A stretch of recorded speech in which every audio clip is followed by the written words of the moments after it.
So we're about to go ahead and get started. I would like to welcome everyone to our annual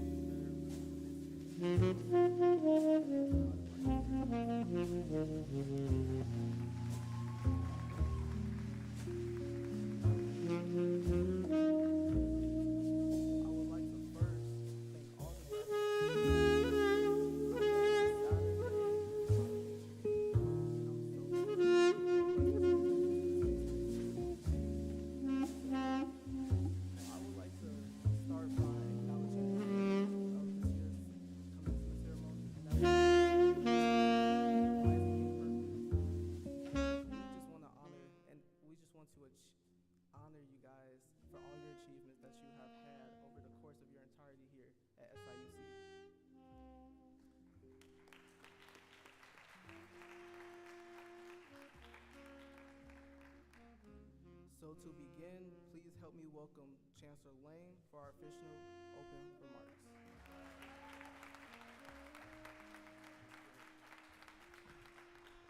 Wow, you guys look amazing. Now we're gonna get loud. Because let me tell you something. I know it took you a lot of hard work to get here, right? So why don't you stand up and yell a little bit and let's celebrate. Congratulations. Come on. Get up out your seat. Stretch. Yeah. Congratulations. You know how hard it is to finish 4 years of college? You better stand up and enjoy it. Congratulations. That's more like it. Where are my parents? Parents, any parents, I want you to stand up, but wait a minute, I got something better. Parents, I want you to come down here right up front. Right up front, come on. Parents, come on down, right up front. Yeah, you look good, you got your outfits on, let's go. Come up front and face these students. Because I know they wouldn't be in these seats without you. So parents, come on down. Parents got all dressed up. I was a little worried about that rain out there. You know how we get sometime with that rain, Dr. Frazier. Yeah. Parents, come on down. See, now here, this is why I bring the parents.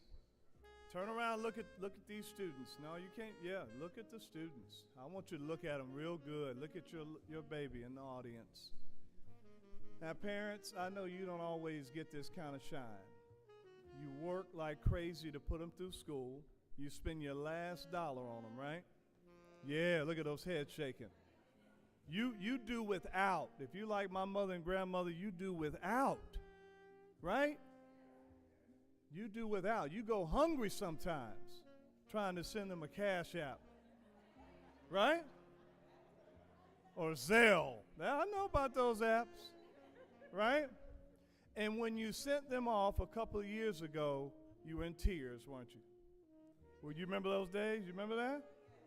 And what did you send them off with? A nice prayer, right? You had a lot of prayer went into these kids getting here today. So students, I want you to give your parents and these parents a round of applause. Stand up on your feet.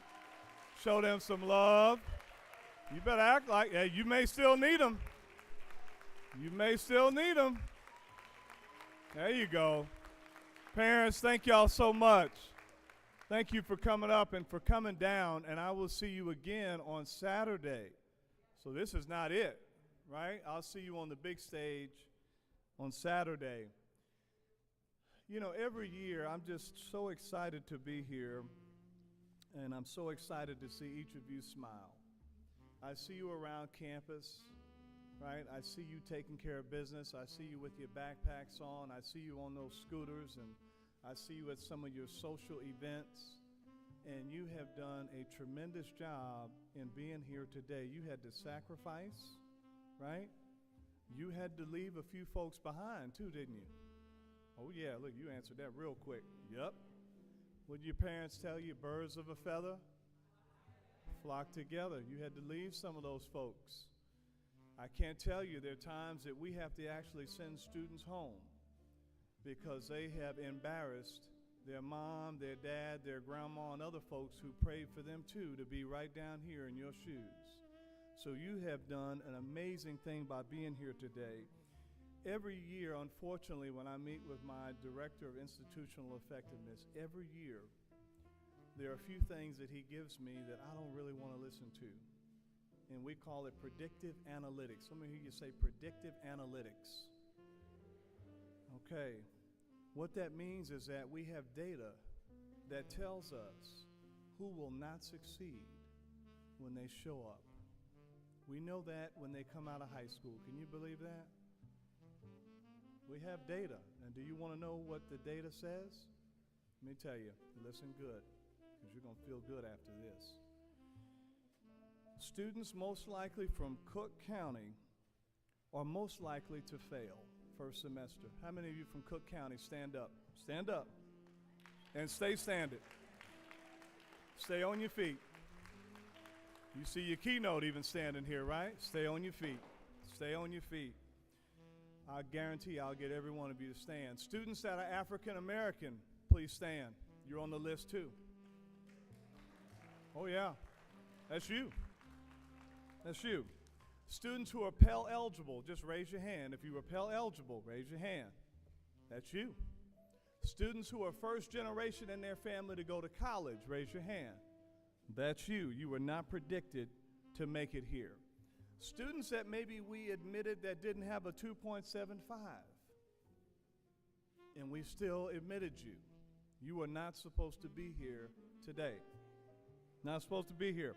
Students who got a D, F, or a W in an undergraduate curriculum course, not supposed to be here today. Students that had a balance. How many of you had a balance? Oh yeah, everybody's saying. Somebody said, I still got a balance. Doc, help me out, right? Dr. Frazier, I'm sure you're looking around right now, huh? You and Dr. Greer, take a good look. So students, do you see how serious this is? You were not even supposed to be here today based on that data. You beat the odds. You beat the odds. You understand that? Have a seat. You beat the odds. But guess what? The game has just started. It's just started. And not only are you going to have to beat the odds, you're going to have to be not one of the best. You're going to have to be the best. Wherever you work, you're going to have to show up. You're going to have to show out. You're going to have to study longer than others, right? You're going to have to carry yourself in a way that does not embarrass your mother or your grandmother, right? Because each of these folks here that helped you get here are counting on you. We're counting on you. You're role modeling for students that are still in Cook County that we're trying to recruit right here. We're name dropping you. So you see how serious this is with you being here today? Don't take it lightly. Don't let anyone tell you this is not an important day. It's one of the most important days of your life. I'll leave you with this before I give some accolades to the folks who put this on. I did not go to school to get a degree. I wasn't interested in school. It wasn't until I got my bachelor's degree from my HBCU in Oklahoma, Langston University, my mother and my grandmother came to the ceremony and they just had tears in their eyes. I remember walking across the stage. When you're in Banterra Center, you better find your parents. Be a mental snapshot, it'll last you for a lifetime. When I saw my mother and grandmother cry, I thought, man, they really cared about me getting this degree. I guess that's pretty special. I said, you know what, maybe I'll go and get a master's degree, make them even happier. Did that, went to the commencement ceremony. Unfortunately, my grandmother had passed away, but my mother was still there, crying again. I said, well, maybe I ought to go get a doctorate. I wanted to wear the regalia. I thought it was cool. Had no interest in school. Why am I saying this? If I can stand here today as the first African American chancellor of this institution,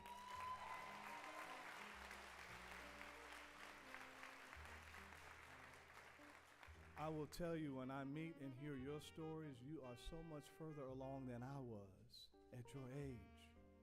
Much further along. So you got no excuses. You got no excuses.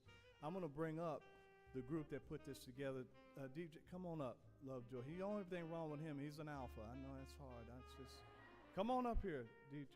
Come on, man. See, if he was, look at that. Come on, man.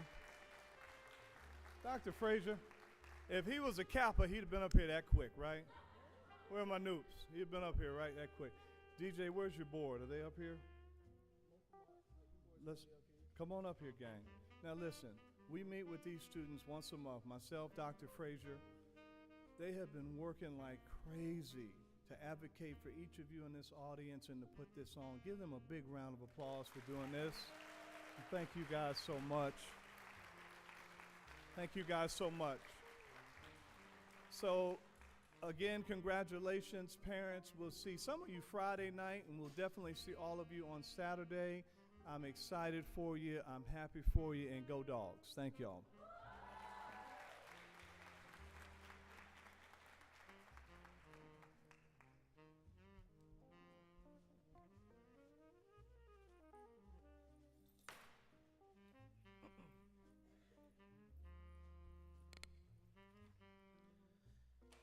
Thank you, everyone. So, thank you, Chancellor Lane, especially. I really appreciate that.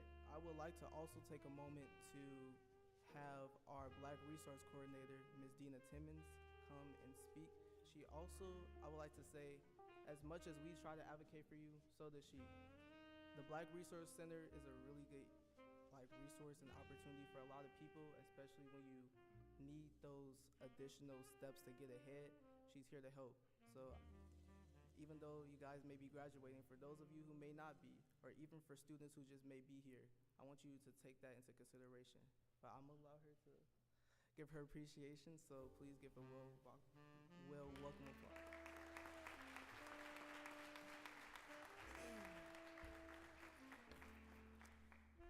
Good afternoon, everyone. It's a pleasure to be here before you all. I am a two-time alum myself of SIU, Go Dogs. Got my BA in '06 and my master's in '08. Came back to work for the university in 2019. COVID kind of took us out a little bit, and let me just say, being here and on campus and involved like I was able to come into the university and kind of learn my job. I'm just gonna keep it real. I kind of felt like my position was placed on me, and it was like a fake it till you make it type thing. And it was a graduate student, had a laundry list of problems, let's just say, that helped me learn how to do my job because I wanted to advocate for him that much. He was an African American student, and the people who were in place to help him didn't do that. And I literally, y'all,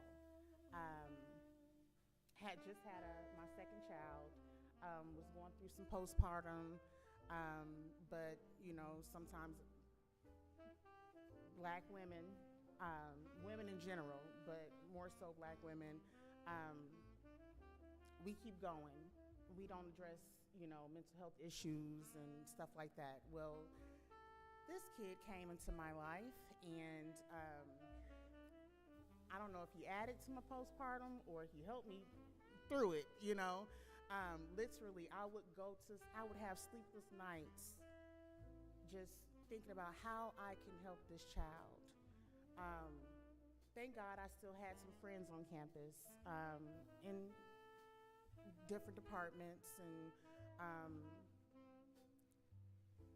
they were willing and ready to help me navigate through his issues. Dr. Greer being, for one of basically my mentors since I was in graduate school. I was one of her graduate assistants back in 2008. So, you know, I had those resources in my backyard to help navigate through that job. Moved around on campus and just learned different skill sets to where now students come into my office, hey, Ms. Dina or Ms. Timmons, do you know about this? And I'll be like, you know what? If either I know about it, and if I don't know about it, I know who knows about it. And so I make that connection. And even with, you know, my colleagues throughout the university, we don't gatekeep. Like, literally, we are resources for each other to be resources for you. So again, gosh, I'm happy to be here today as the Black Resource Coordinator. We are housed in the Student Multicultural Resource Center over the next building. If you haven't been there, shame on you. Use your resources. We work for you. So if you're graduating or not graduating, if you need us, call on us. We want to help you. We want to see you win. And so with that being said, we have a special guest here today. She is an alum of SIU, both undergrad and grad, actually law school. I don't know if you all know much about or ever heard about Kim Fox, but I didn't actually know she was a alum until DJ walked in my office one day and was like, "Hey, Miss Timmons, we want to get Kim Fox here for Black Pre-Commencement. You think you can help us?" I was like, "Kim Fox?" And my mind ran back to times where, because I'm from Chicago originally, but I moved here when I was 10. And my connection to Chicago, how it would keep my connection, would be listening to WGCI in the morning as I'm getting ready. And so it was a period of time where Kim Fox was a hot topic in the news, the world of news. And so I would be like, dang, they going hard on my girl. Like, what's, but I, like I said, didn't know she was an alum, And so when DJ came into my office and said Kim Fox, I'm like, so I did my little Google search, like trying to do my research, and I'm like, she's an alum. Okay, all right. So now let's see how I can get her. So I reached out to Sherika Hunt, who works for the foundation here at the university. She has a lot of connections. She's got some juice. We exchange contacts with people we feel like we should know. And so I'm like, I wonder if she knows Kim Fox. So I said, hey, you connected with Kim Fox? She was like, let me see. So a couple of days later, she sent me back an email, and it's been history from there. Kim Fox accepted the request and the invitation, and that day when she emailed back and said that it would be her pleasure to come and be a keynote for Black Pre-Commencement, I hurried up and I just was typing so fast, and I don't type, I'm not a youngster, so I type like this, like a granny. But I was typing fast. I'm like, hey, it's a go on Kim Fox to DJ. And just to be able to do that, because that's what BAC wanted to do for pre-commencement, and being able to make it happen out of the Black Resource Center and Student Multi-Resource Center is just an honor. So if you have or haven't heard about, raise your hand if you know who Kim Fox is, or ever heard her name in the news. Okay. So I'll just give those of you who, and this is not my phone, I'm trying to get into it, that's why I can't get into it. Just give you all just a few, just a little information about Kim Fox. So Kimberly M. Fox served as the state's attorney for Cook County, Illinois from 2016 to 2024, making her the first African-American woman to hold that position. She was born and raised in Chicago and previously worked as the assistant state's attorney for 12 years. During her tenure, she focused on criminal justice reform, including abolishing cash bail and leading the effort to overturn wrongful convictions.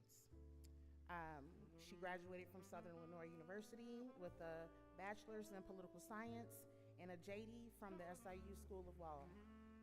She then worked as the assistant state's attorney in Cook County for 12 years, like I previously said. She is also a member of Delta Sigma Theta Sorority Incorporated. And she's here with us today. So Without further ado, Kim Fox, come bless us with some words of encouragement. Thank you.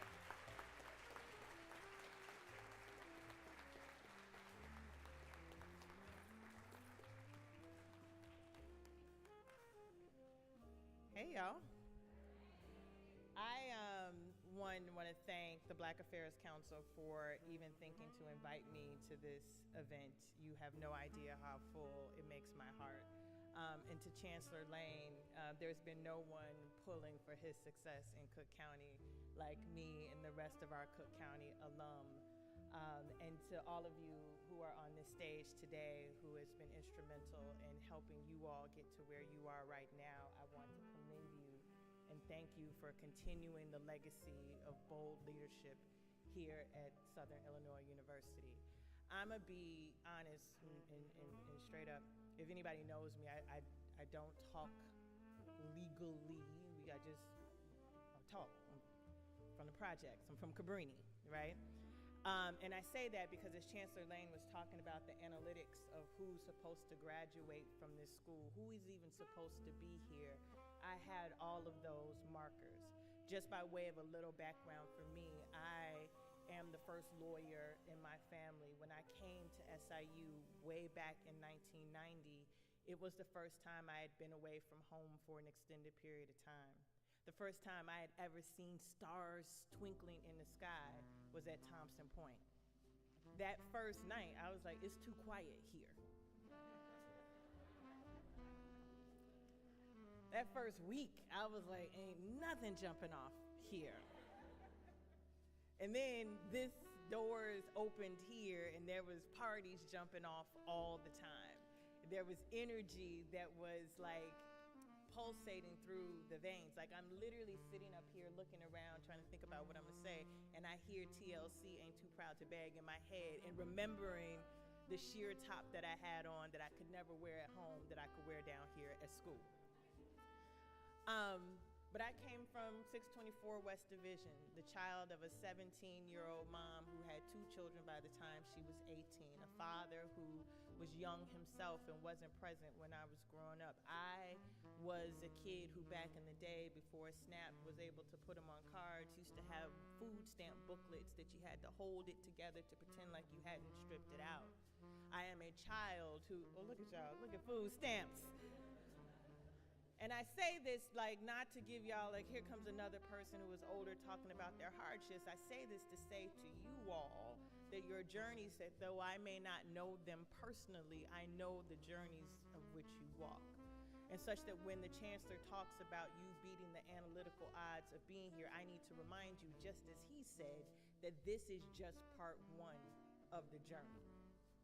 This is just part 1. We're gonna celebrate you as you well deserve to be celebrated. But I'm gonna remind you of those analytics that the chancellor talked about. So here I am, this kid growing up in Chicago, the child of a single teenage mom who didn't have folks around me who had gone to college and having to navigate systems that weren't designed for our success. The systems were not designed for our success. You don't get the analytics that he described to you earlier with systems that are designed for us to be successful. And so for a moment, I want us to just pause, right? Because we have done an incredible thing to find ourselves here graduating, but I want us to also have the humility to understand that we are no better than that person who didn't make it. We navigated a system that wasn't designed for us, and we have an affirmative obligation to go back and get those for whom this system tried to crush.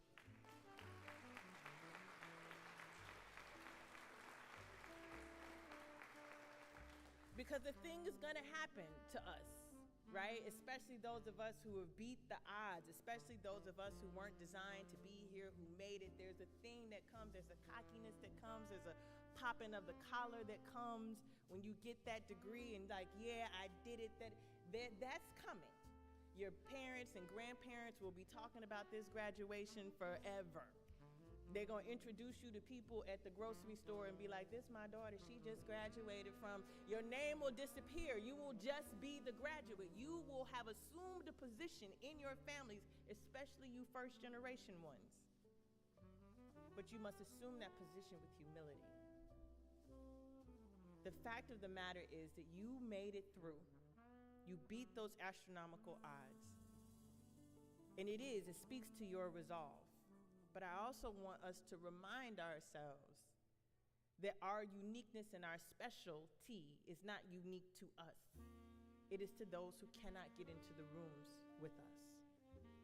And so SIU this really special place to me, that when I came here, having not understood silence, never seen the stars, having thought that Thompson Lake was a little strange, worried about if I'm gonna fall in the water, what's gonna happen to my hair, not being near the people that I knew and loved, being 5 hours away and not having a car, or knowing that I wouldn't see those friends who I had known since kindergarten except at Christmas breaks, and being lonely and sad, and like having that first group of friends that you thought was gonna be friends for the next 4 years, and then in 2 weeks she was like, I can't stand that broad, and if I see her it's on sight. Like, it's all, am I the only one? Okay. And so when you sit there and you feel like the elders be coming up here and they don't understand because we talking about Western Union and y'all got Zelle and Cash App, I need you to understand there's a universality of our experiences as students and as students on this campus. There's a universality of what it means to be separated from people and communities from which you came from and you knew and you loved, and to be in a place that is big and transposing, and to have people give you warnings on that first week of, yeah, it's cool, but you can't go to certain places at night. When I was rolling up and I saw the sign for Anna, I was like, oh.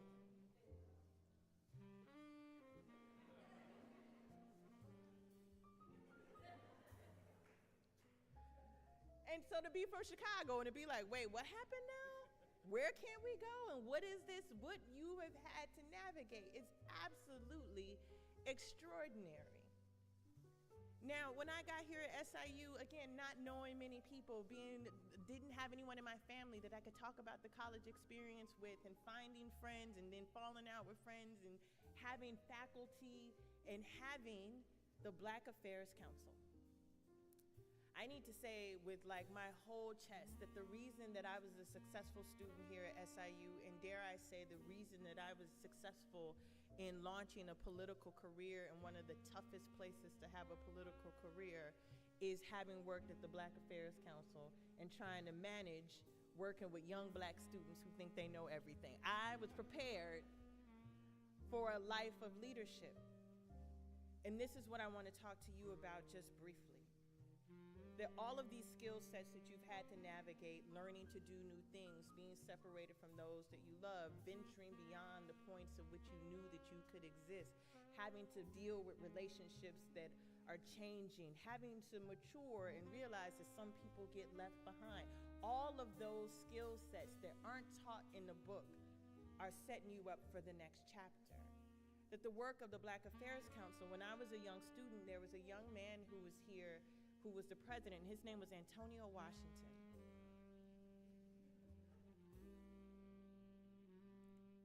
Antonio died. He was only 22 years old. Antonio helped put together one of the first leadership summits, one of the first summits that they had here at the university, and I was like a young student running around trying to make it happen. Antonio would have meetings with the chancellor. You cool for meeting with them once a month. That wasn't happening back in 1990. The demand to go and sit and meet with the chancellors, the demand to say what is happening with these statistics that we're being told, what are the efforts that you are putting in to make sure that students thrive, those were student-led movements. Those were movements led not by the highly esteemed people sitting up here. It was by these young people who said that we deserve to have better, that we deserve to be able to have structures in place to make sure that we are successful, that it is not enough to simply say some of us aren't going to make it. It was the Black Affairs Council and the leadership of Antonio Washington that showed me that we could walk into rooms and demand to be heard. And whether that being heard was about admission standards or whether we was gonna get Jodeci to come during spring break. Yeah, that was the Black Affairs Council. And on that council, I worked my way up. I became a vice president. I served with Jason Irvin, who, if you are from Chicago, Jason Irvin is an alderman who led the budget He was the budget chair. So you had the Cook County State's Attorney, just for reference, for those of y'all who didn't raise your hand, didn't know me, there's nothing wrong with that. Cook County is the second largest county in the country. We have over 5.4 million people who live there. For me to be an elected official in Cook County, running the second largest prosecutor's office, not just in the country, but in the world. In the world.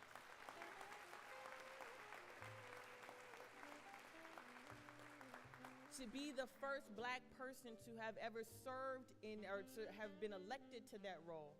There was a man who was appointed to serve but did not win his election, to be the first black woman to serve in that role. And just for context, when I'm telling you what you're learning here and how it's setting you up for part 2, when I ran for office in 2016, less than 1% of elected prosecutors in this country were women of color. Not black women, women of color. So of 2,400 elected prosecutors in this country, and again, I had the second largest office in the country, less than 20 of them were black women. So how does one get prepared for that? You get prepared for that by sitting in rooms, by organizing with the Black Affairs Council, by working as a student to understand and appreciate your value, to seeing that you are in the position that you are in because you have done the work that needs to be there, but also humble enough to know that therefore, but for the grace of God, there go I, that that person who didn't make it is also your responsibility.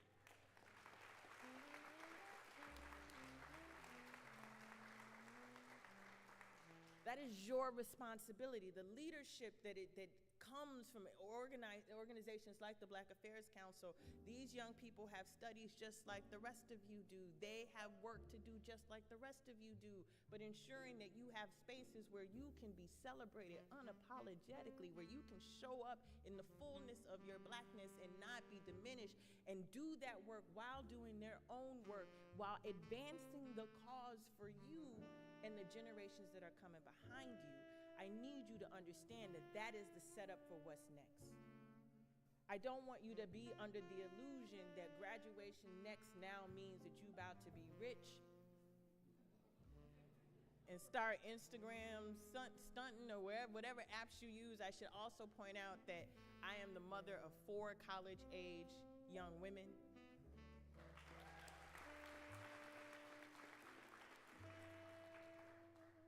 And so for the parents who got to stand up here and be acknowledged, I know what that feels like. To this class in particular who has had to navigate things, so I could talk about the things that we went through, but we never had to go through a global pandemic. We never had to go through the shutting down and the isolation that many of you had, whether it was here on campus or whether you were in high school. We never had to navigate that. What I know, though, about this generation, because I've seen it up front with the young women who live in my home who are dispersed at colleges throughout this world, is that y'all are built different. You're built different. You've been tested in ways that many of us have not had to be tested. You get that rudimentary stuff that I told you about that comes in, there's this universal college experience, and you've had a unique set of circumstances to elevate your experiences and the expectation for your leadership coming forward. It is not enough to get this degree and go and find a check. When we talk about legacy and purpose, it is not enough to take care of just the little square for which you sit. You've seen too much. You know too much. That where we find ourselves in this country at this moment, I was just having this conversation, is cyclical. It feels crazy right now. It feels crazy, and I'm not going to talk specific politics, just in general. The way out is you. And that's a lot to put on your young shoulders. And I know you like, look, y'all broke this, you want me? Yes, we do. We actually need you too. And that means showing up in majors where you might be the only one. It means going into careers where you may not be one who would be welcomed in it. When I talk about how very few people were doing the job that I did, nobody wanted to be a prosecutor. Nobody wanted to do that work. Nobody wanted to put brothers in jail. And you know what happened is that we have this major big system that has more control and power over destinies and generations than the criminal justice system, and we left that space to those who meant no good to us. We ceded that space and said, no, I don't want to be a part of that because I didn't see myself there. We ceded that space because someone had allowed for our brains to be permeated that we only belong here. And I need to remind you, for all of the things that you have learned, you belong in every space. You belong in every space. And you may be the only, or you may be the first. And let that not cause you worry or concern, because we are counting on you to do that for which this institution has prepared you to do, which is to lead. Which is to lead. And leading requires humility and grace. And what I know in looking at all of you and looking at your parents and looking that you showed up on a rainy Saturday to celebrate one another, that this bond that you've established here at SIU Carbondale, which truly is, again, produces greatness. Let no one tell you different. This school produces greatness. It is not by chance that you see the political leadership in Cook County with the history that comes from SIU Carbondale. That is your legacy. You are being bequeathed from those who have come before you with lesser roads sometimes to have to toil. The legacy of leadership and greatness. And so I'm just honored to be here. Truly, when I got the invitation, I don't know how hard it was to find me. Stan Moore, that was the other one. Stanley Moore, who is a commissioner and actually is leading the national organization of elected county officials, also an SIU alum. Sits on the board of commissioners for Cook County. Used to copy off my papers in con law. And I have to go beg for my budget in front of him, and I'll be like, don't make me tell folks. But you've got those folks in positions of leadership that came from this institution. Whew. So, I'm just so grateful to be here. If they had asked me, it wasn't hard to find me. It really was, did I have something going on? And the last thing I'll say, I just came back from 2 weeks in South Africa. I had never been there. Yes, you can clap for that. It was amazing. I'd gone to the Nelson Mandela Museum. I'd gone to Robben Island. I went on my first safari. And I was on the plane here, remembering that the first time I ever took a flight was when I was in law school. I was 24 the first time I got on a plane. And coming back home, having gone all the way to Africa, having seen sights that I could not have ever fathomed, that flight from Chicago down here to Carbondale reminding me of the young woman I came here as 35 years ago and who I am today is also my way of telling you that your eyes have not seen, your imaginations are not big enough. You cannot conceive. You can't conceive it. But I have seen the future, and I know that yours are bright, and I know that what you have gotten here at SIU has made you well prepared. I know under the leadership of Chancellor Lane that in fact that you have had an exceptional time here. And so I'm just here to congratulate you, to thank you for your dedication and commitment to learning and to keeping the legacy of SIU strong and proud, and to wish you all the best. Go Dogs.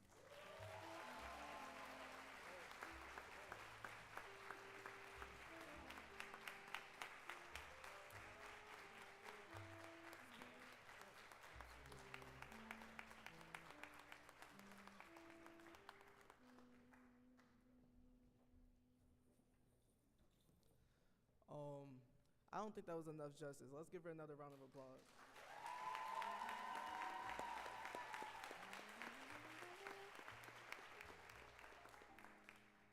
Thank you for those words, Ms. Fox. It's very inspiring knowing that at the end of the day, just because you're at SIU does not mean that you cannot accomplish things. That's something I do want you guys to really remember. Now, moving on to the next segment, we have our very own Ms. Ashley Hinton here to perform her own piece. So, give a round of applause.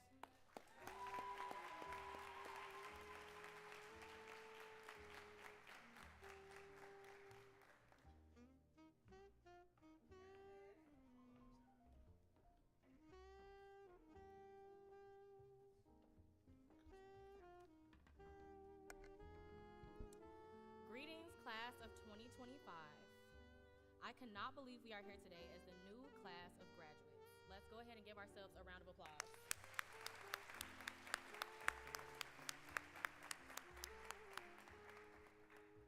Working with the Black Affairs Council my sophomore and junior year as the campus and community chair and thankfully the coordinator of Registered Student Organization Affairs, I have seen a lot.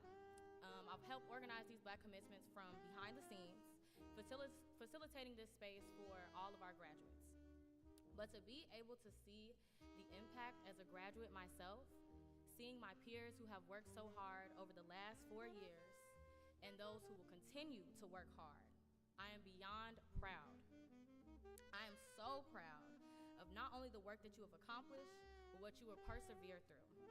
As you will persevere through adversity, obstacles, potential discrimination, but mostly you will persevere as a graduate of the class of 2025. I am honored to be in front of you all today, and I want to give you all a piece of encouragement through a short piece titled Fly, to help you recognize that there is power in the decisions that you make, as long as you choose to fly.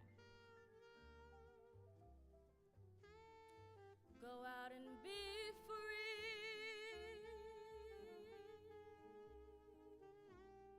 Go out and be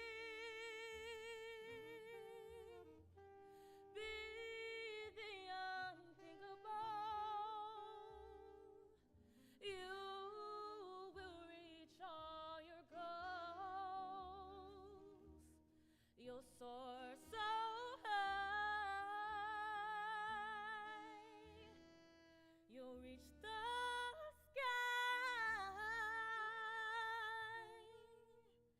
and there's no limit to where you'll fly, and there's no limit,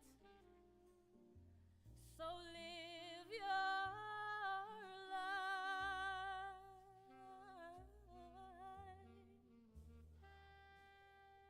So go on and just fly.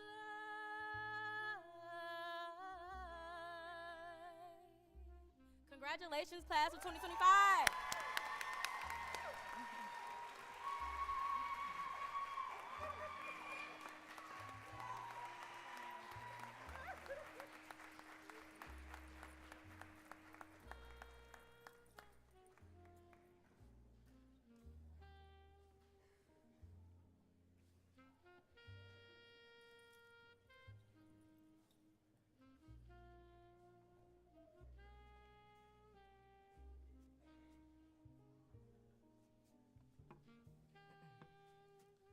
Thank you, Ashley, for that moving performance.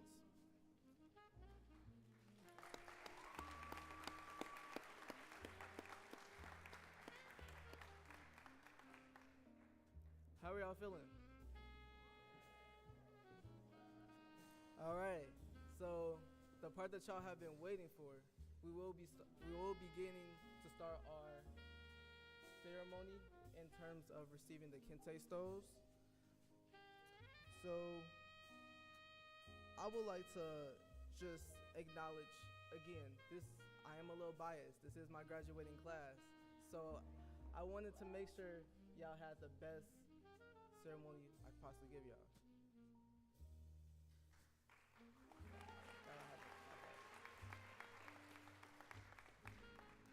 So, can my keyboard come up here?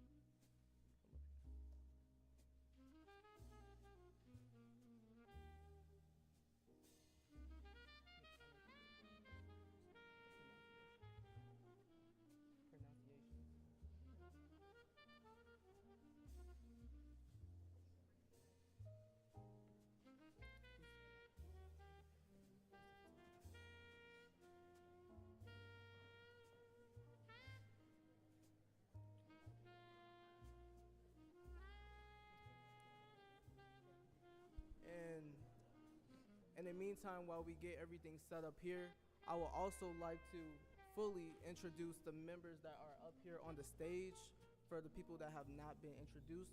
So first we have our Vice Chancellor of Diversity, Equity, and Inclusion, Dr. Paul Frazier. Stand up, Dr. Frazier.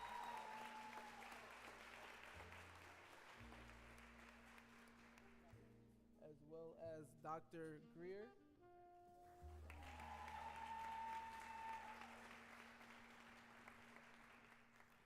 And we have one of my favorite people. He's in the audience currently though, but that's Father Brown.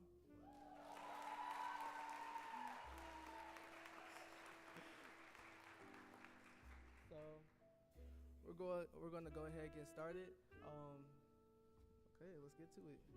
So our first section that we will be going over is the College of Agriculture, Life, and Physical Sciences. So our first graduate would be Aria Lockhart.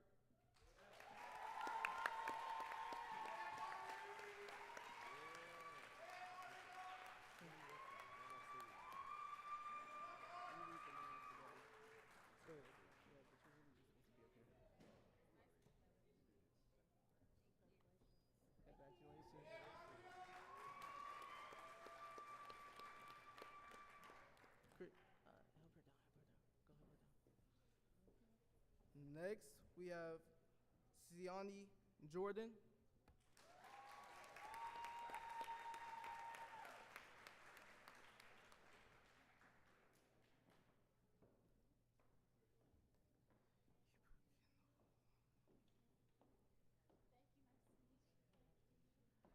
Next, we have Ibu Kinolua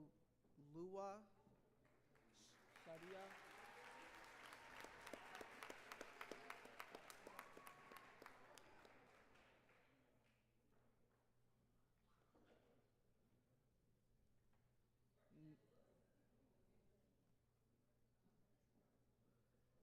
Next, we have Mary Jean Taylor Hutt.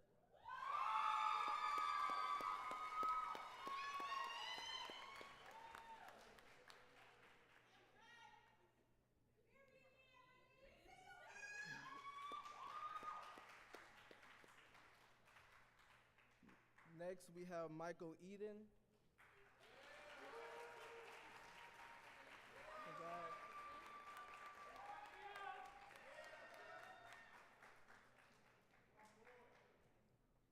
Next, we have Natalia Newborn.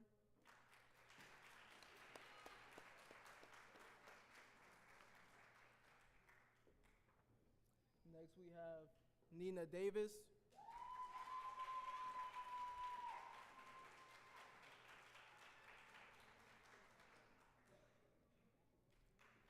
Next, we have Sarah Harris.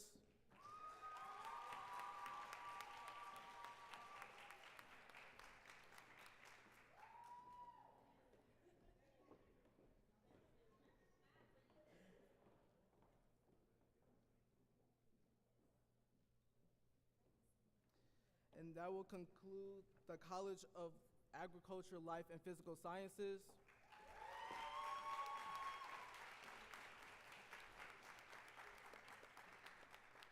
So the next college we will be moving to is College of Arts and Media. Well, first we have BAC's very own Anaya Vons.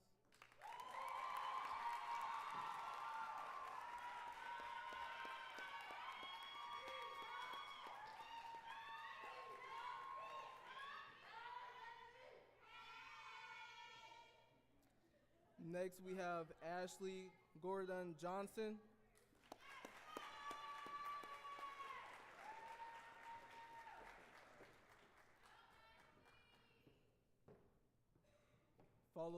Followed by her, we have Jada Brown.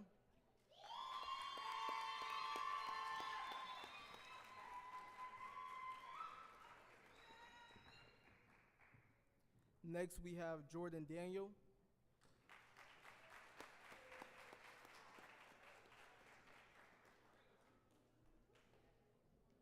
Next, we have Zakila Wright.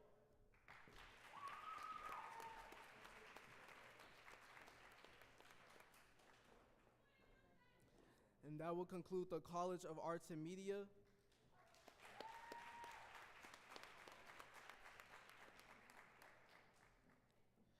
Next, we have the College of Business and Analytics. First, we have Bianca Pierce.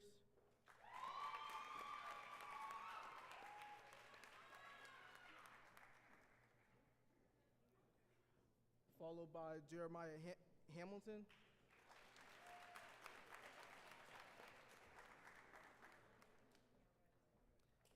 Next, we have Robert Ellis.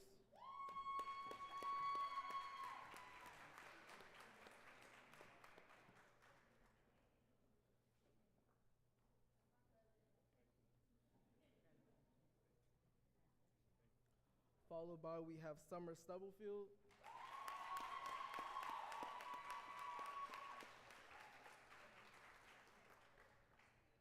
And next, we have Zion Gaston.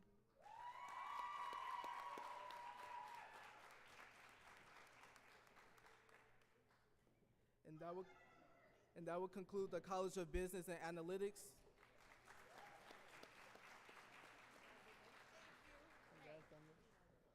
Now we have the College of Engineering, Computing, Technology, and Mathematics.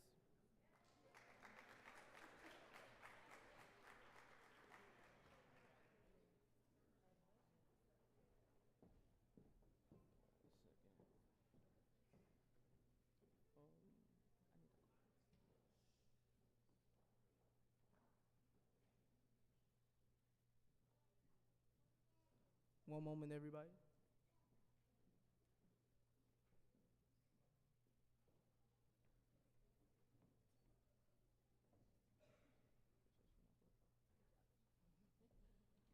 Okay.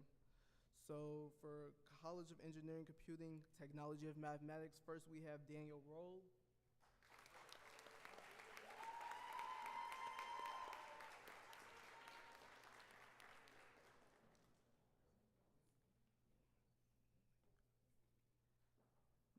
Next, we have Yanu Alua Alabi.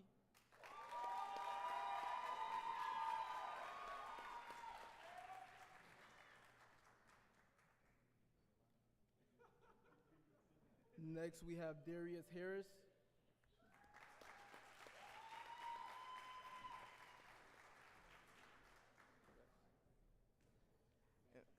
And finally, we have Ayanli Cromwell.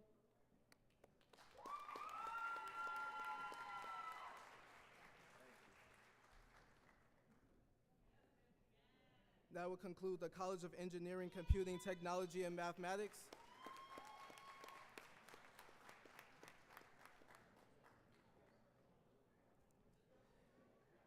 As you all can see, the College of Health and Human Sciences is a pretty large class, so we're going to give them a minute to get settled.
All right, so College of Health and Human Sciences, first we have Barbakat Adiaji.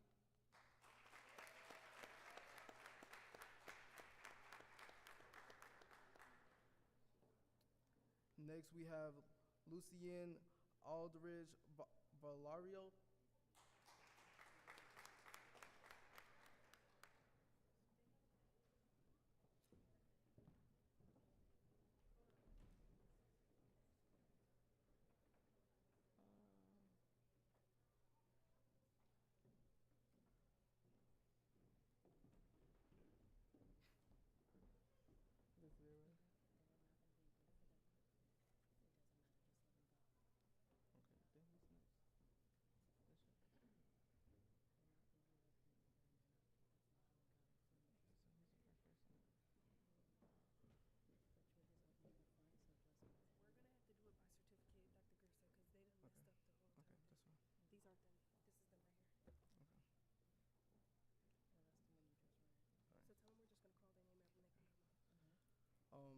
I apologize for the confusion, everybody. So what we're gonna do to mediate this process is when you hear your certificate get called, can you please head more towards the. My fault, everybody. So to mediate this situation, when you hear your name getting called, can you please move towards the front, and then we're just gonna hand you your certificates in Kente style. So I apologize for the order in which that you are in currently. So move on. Kanisha Austin.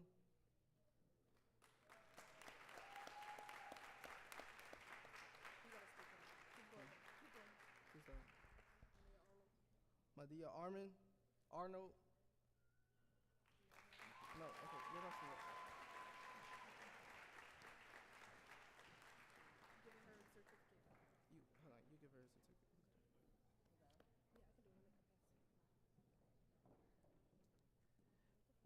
Next, you have Zoe Belcher.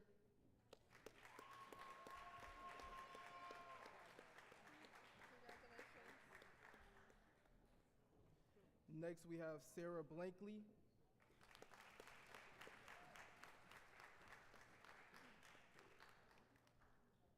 Next, we have Bobby Brewer.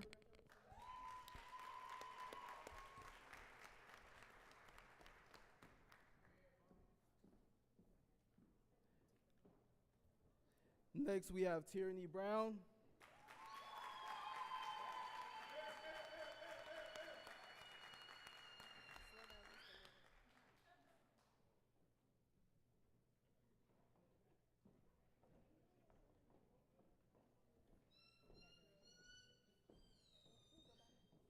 Next, we have Rochelle Brown.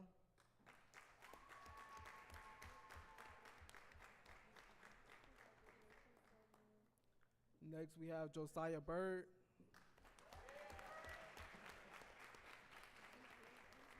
Next, we have Amari Cannon.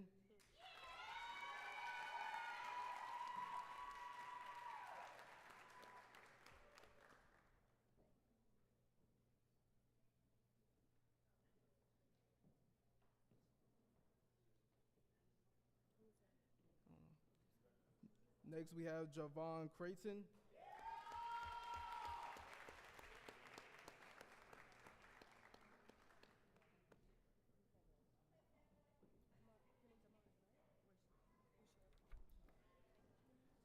Next, we have Brooklyn Dean.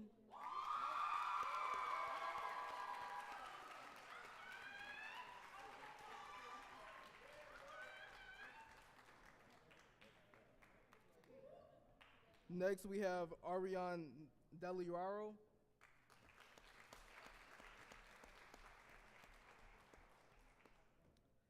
Next, we have Shanika Eldenmeyer.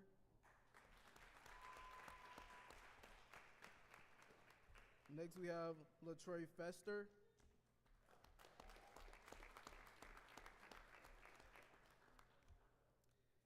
Next, we have Micaiah Golden.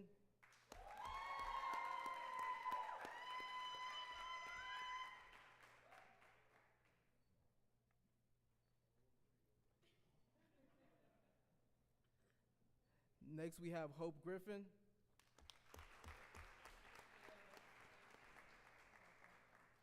Next, we have Gavin Hardy.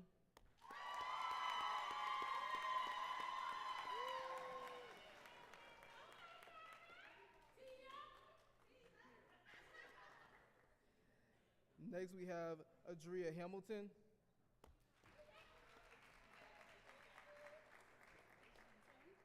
Next, we have Ashley Hinton.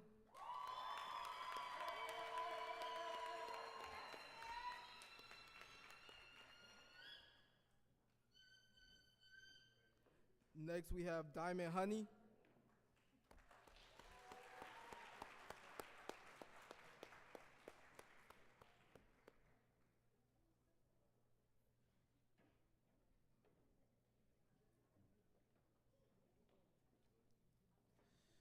Next, we have Holiness Hondurigan.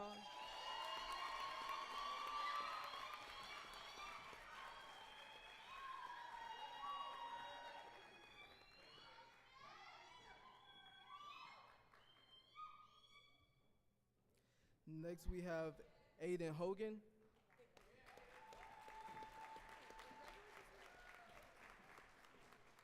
Next, we have Damari Howard.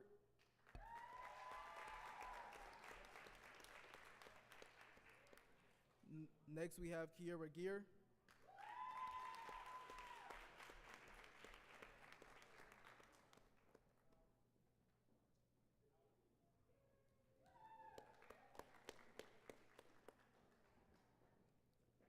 Next, we have Jerome Johnson.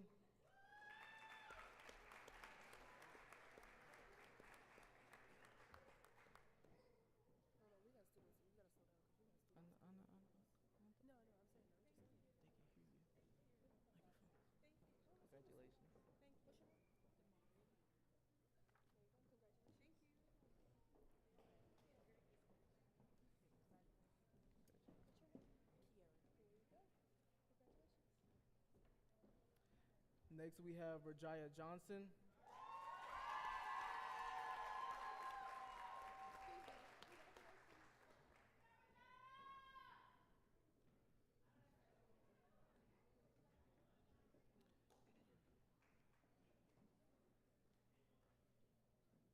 Next, we have Jamil Jones.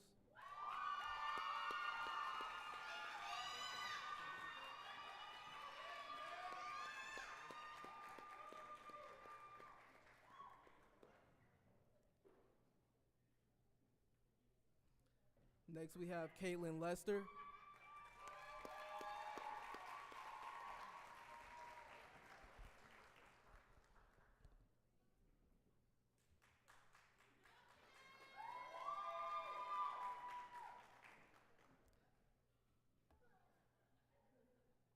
Next, we have Angel Lachey.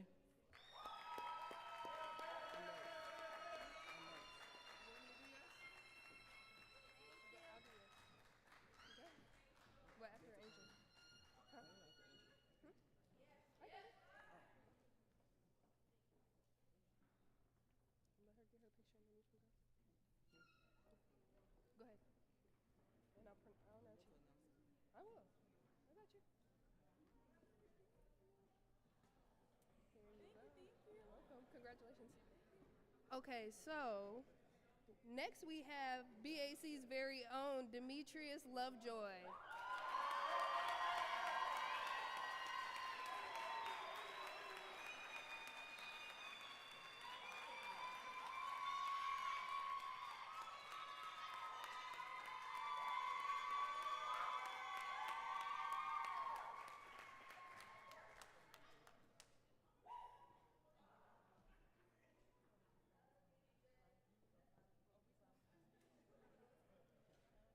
There you go, sir. Congratulations. All right, I'm back, you guys.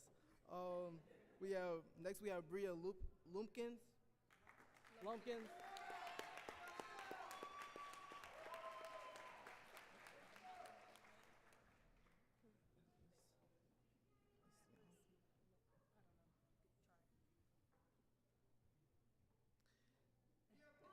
Next we have Atlas Mesianvi.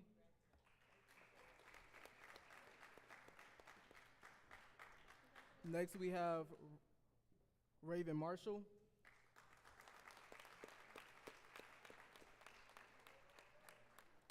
Next we have Truth Marsh.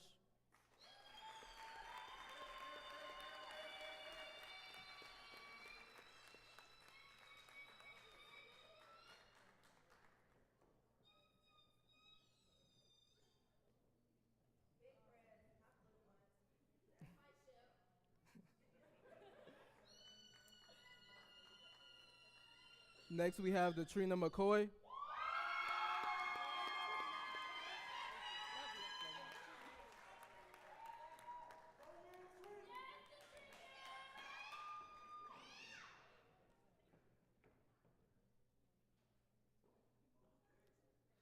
Next we have Rihanna Mendez.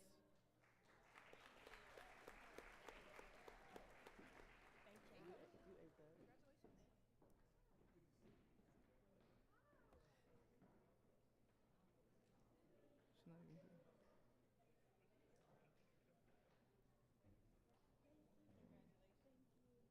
Next we have Zarina Morgan.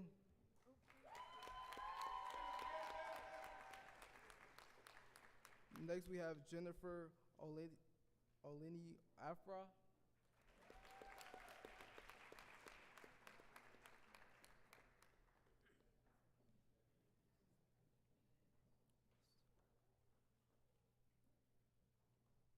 Next, we have Deborah Olusaga.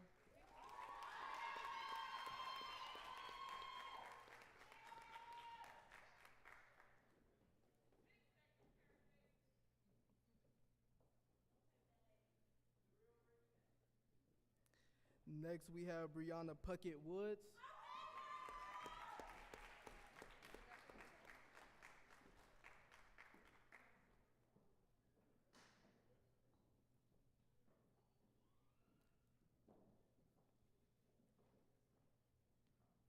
Next, we have Demetria Ramsey.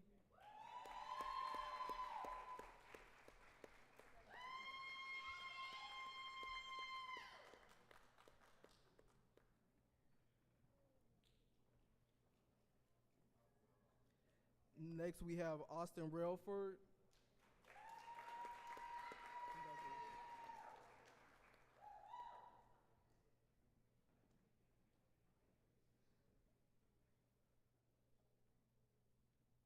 Next, we have Ania Robinson.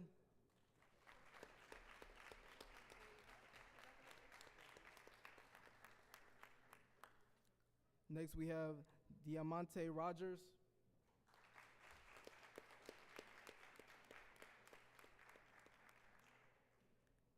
Next, we have Jalissa Smith.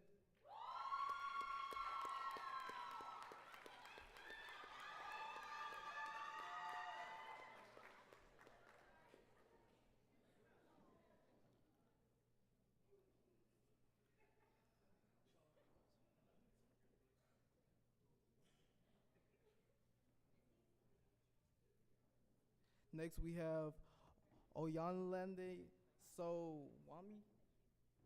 I'm so sorry if I butchered your name. Repeat it.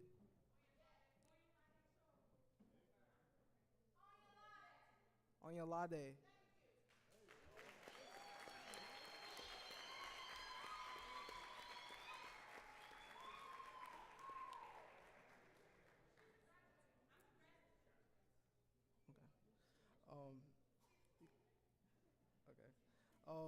Next, we have Denaya Tate.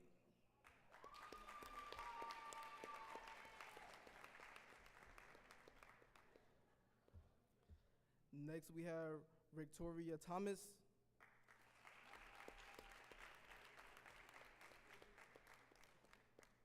Next, we have Alexandria Trigg.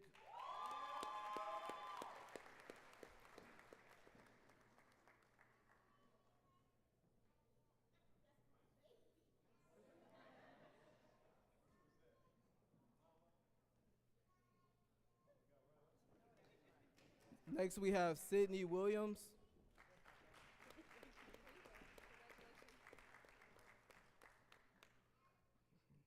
Next, we have Darion Williams.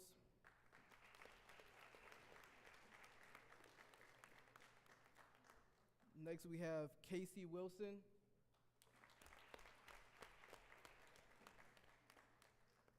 Next, we have Nakia Willis. Kenya Willis.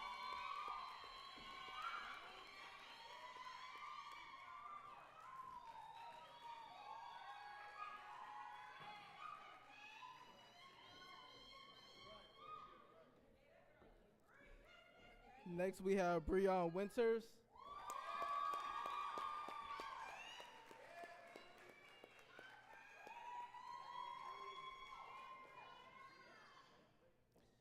Next, we have Will Sowell.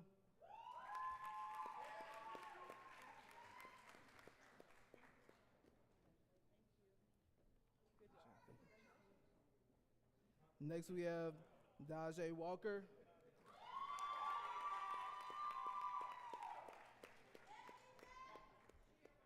Next, we have Lexi Walton.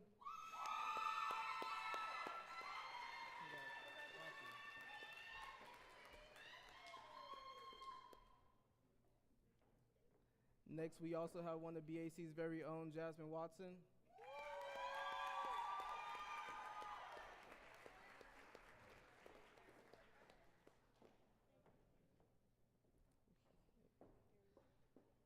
Next, we have Mikhail Clark.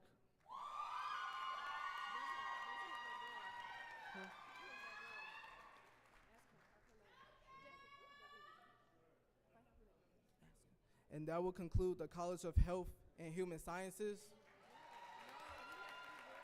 Yeah, please. Huh? What? So what? These? Okay. So actually we have three more. Then, so just do them however you want to. Okay. These are out of order. Tell them they're gonna. Okay. So, I apologize, everybody. We do have a few more names we need to call. Okay, so.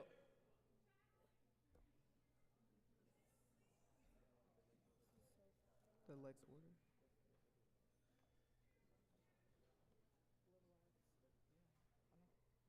Okay, so first we have Jamia Finner.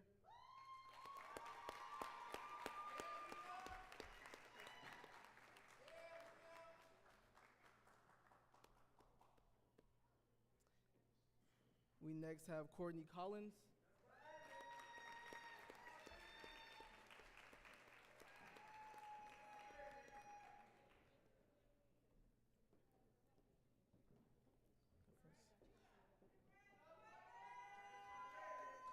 We next have Tamika Dye.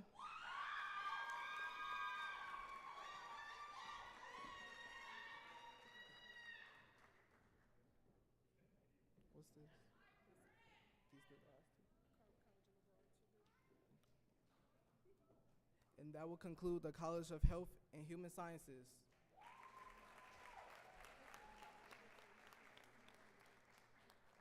So the next college we'll be moving to is College of Liberal Arts.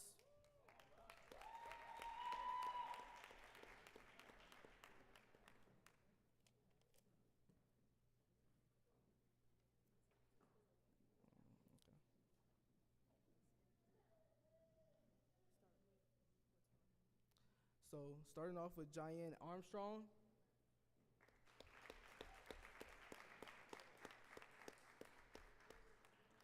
Next we have Jason Bray.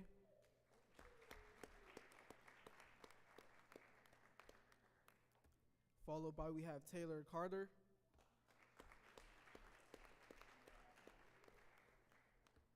Next we have Javian Crutcher.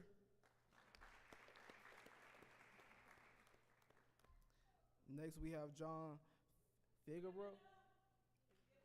Figbadu.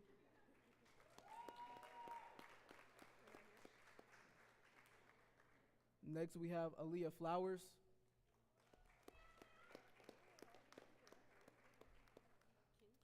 Next we have Mackenzie Gaines.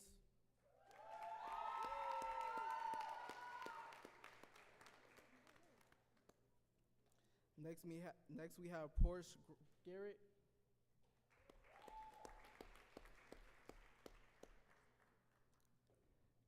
Next we have Damon Henkel.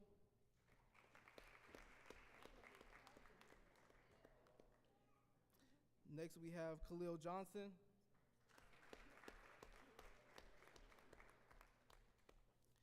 Next we have Shoshonda Jones.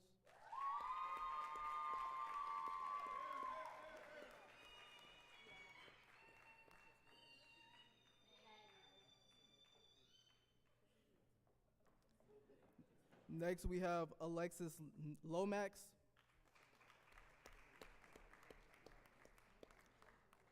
Next we have Yaitindi Oni.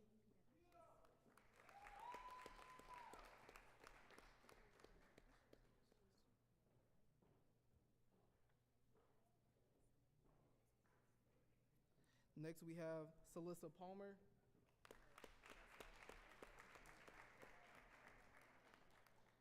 Next we have Gabrielle Powell.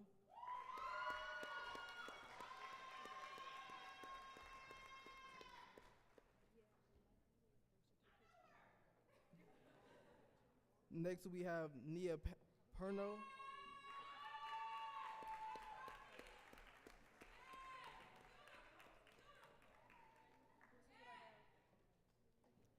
Next we have Rosalind Strong.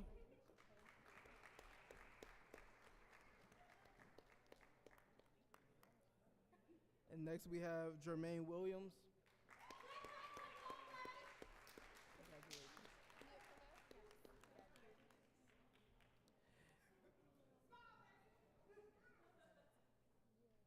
And that will conclude the College of Liberal Arts.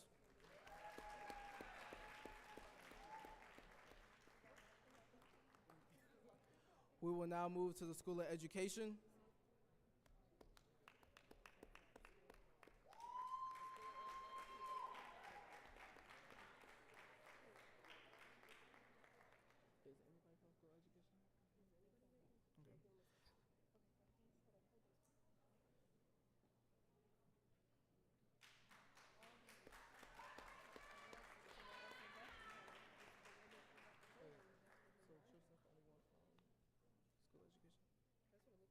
So School of Education, we got Tristan Johnson.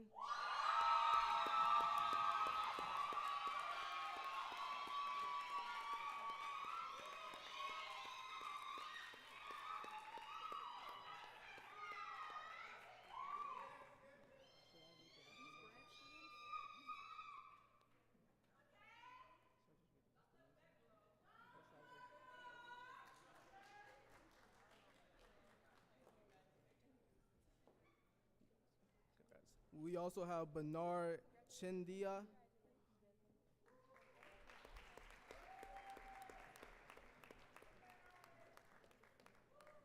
Next, we have Cornelius Fair.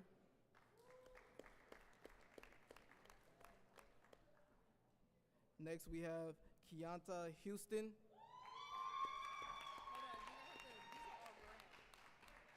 Then why are they in School of Education? I didn't do the program. Okay. And that will conclude the School of Education.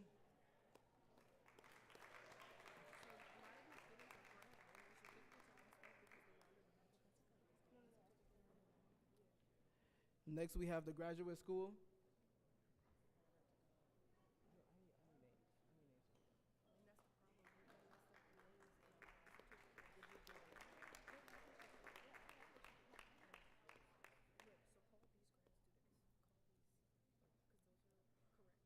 First, we have Abigail Frimpong Ampusha.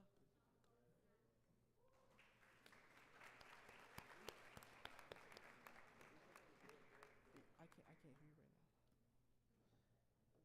Next, we have Giamba Fassett.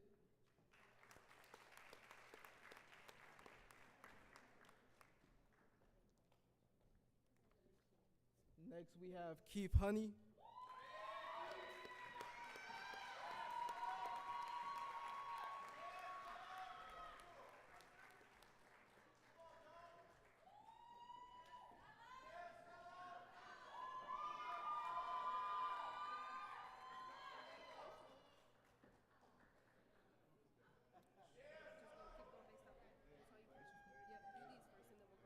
Next, we have Raven Spears.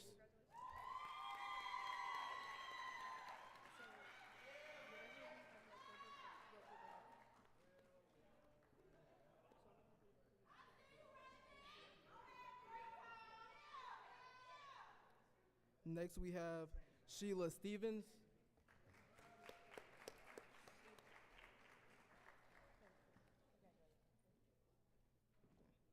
Next, we have, again, Keonta Houston.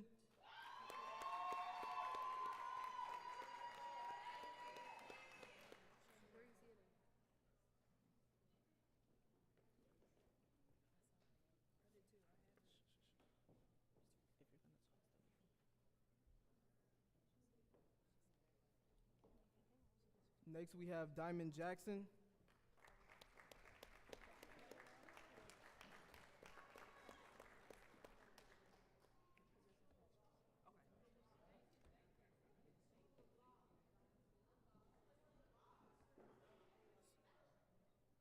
School of Law, specialization.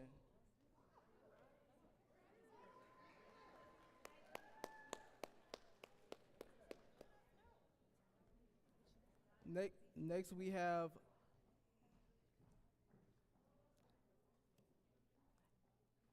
I apologize, everybody. Next, we have John Figabadoo.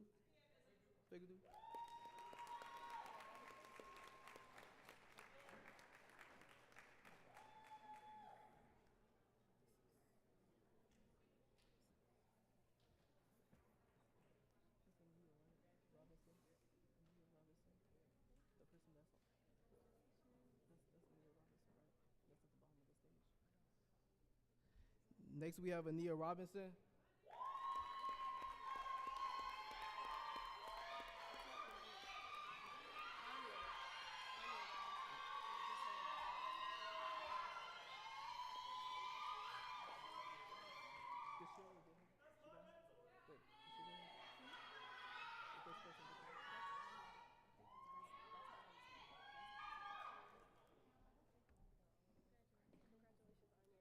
Next, we have Kenesha Alston.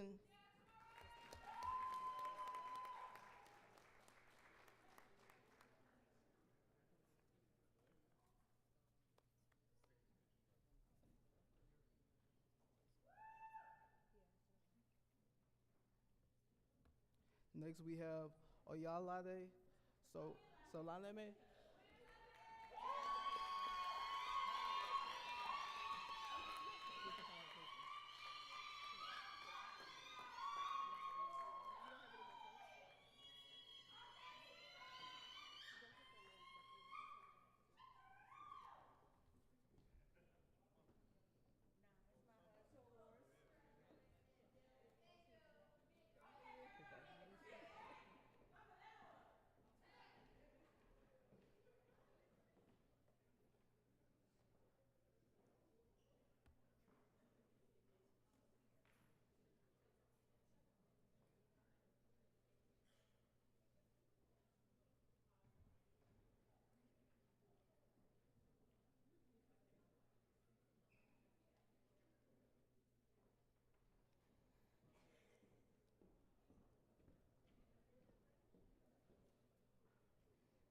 And finally, we have Alexis Spencer.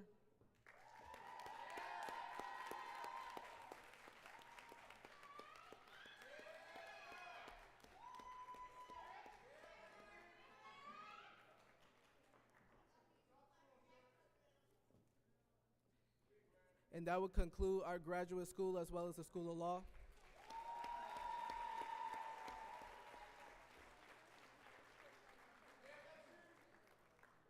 So let's give another round of applause for the phenomenal class of 2025.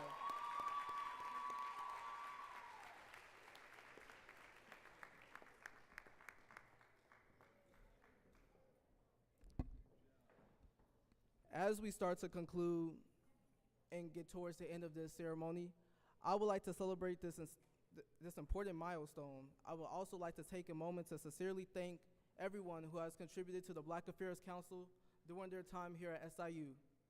Your commitment, your leadership, and your passion not only have an everlasting impact, but your organization and your dedication to the community extends far beyond what you may believe.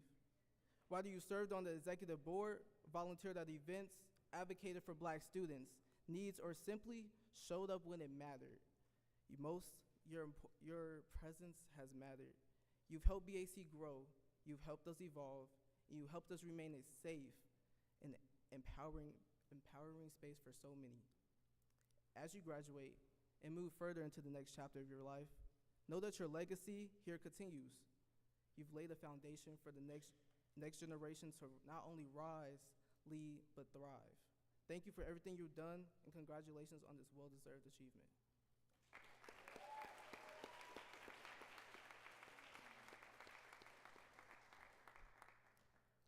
I would like to move over into our next thing I want to talk about, and that is our Mr. and Miss Freshman BAC. So here at SIU, we've traditionally, for the last few years, have had the opportunity to have different people represent our organizations in their time frames. We have seniors and we have freshmen. We currently only have freshmen right now, but I would like to introduce our new Mr. and Miss Freshman BAC for the 2025 through 2026 school year. And that being our Miss BAC being LaKenzie Cole,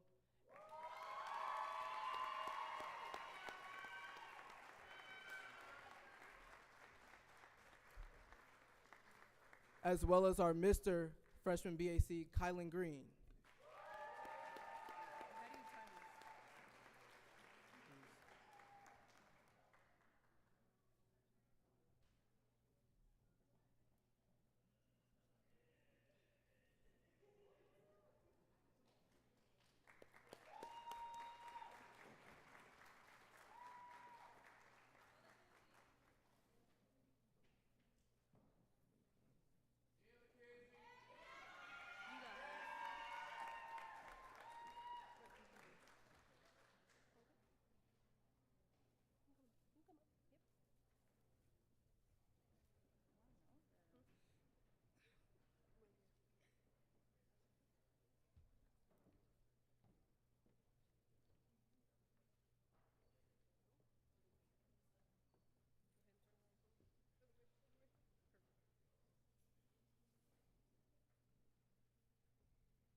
Another round of applause for our Mr. and Ms. Freshman BAC.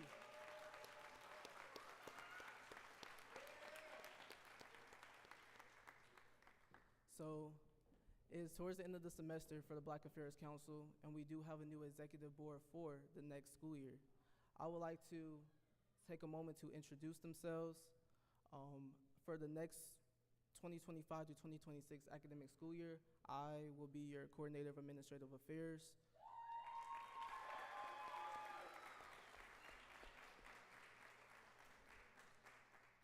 The assistant coordinator of administrative affairs is Jaye Patoon.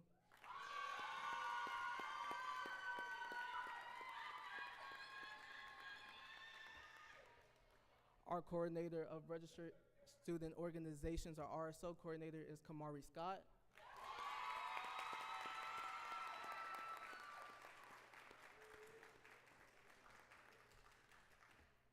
Our finance coordinator / our comptroller will be Caitlin Franklin.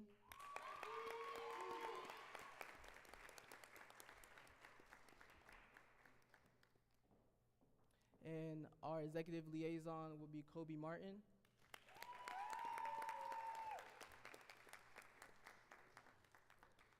So when it comes to Black experience and everything going to next school year, you will be seeing a lot of our faces for those of you who will still be at SIU. And now we will move over towards the award ceremony.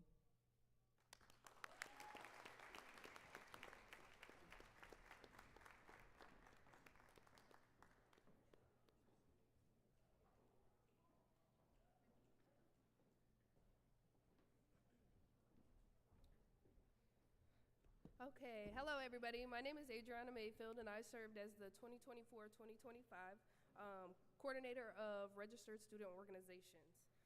So we have a couple of awards that we wanted to hand out to individual students and then RSOs that are under the Black Affairs Council umbrella organization.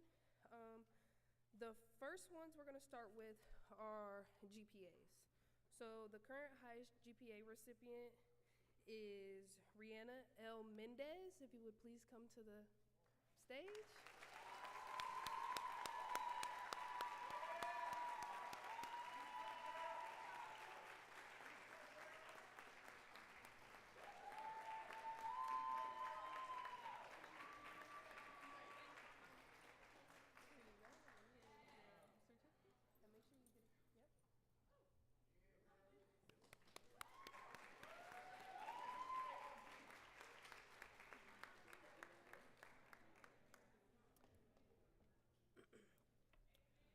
And then we will do another award for second highest GPA, and the second highest GPA goes to Ian Thomas Chedek. Okay.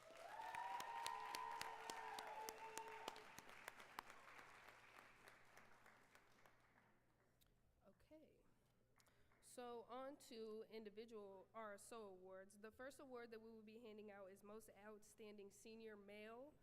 And this award, my board, we did some looking, and this recipient has been very active throughout his time on SIUC's campus, not only just on campus, but also in the Carbondale community area. While achieving academic excellence, he has served as, or is currently serving as the president of Black Men Coalition. Also, he is he is also one of the co-founders of Black Men Coalition. Black Men Coalition was originally founded in 2023 with Yanu and three other Black males on this campus. When they originally started their RSO, they had the vision to create a safe place for Black men here on this campus where they could learn, grow, and achieve any of academic or off-campus extracurricular activities that they wanted to accomplish. Yanu has mentored countless young men on this campus, making impacts on not only their lives, but their community experience, college experience. When Yanu originally started his RSO Black Men Coalition with the other two founders, they started with less than 10 men and now have over 80 members.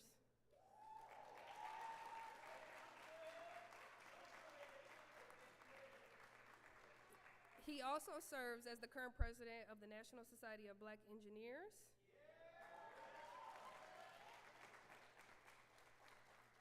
So So, Yanu, if you would like to come up, the Black Affairs Council would like to thank you and recognize you for your hard work over these last 4 years.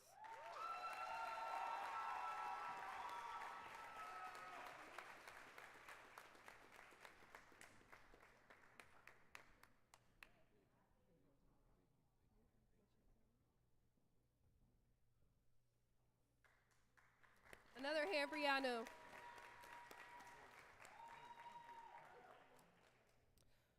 So the second award for most outstanding senior female is the recipient is Angel Lachey.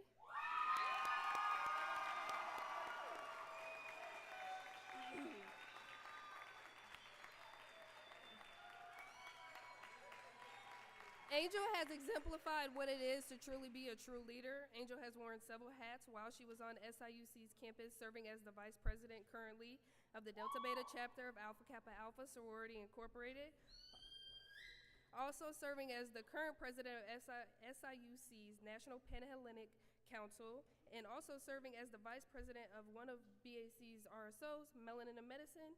She did all of this while maintaining a GPA of over 3.0.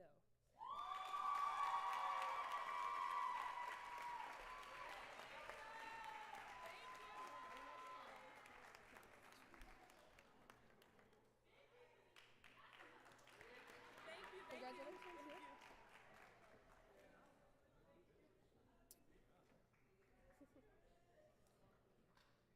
Okay, on to our next award.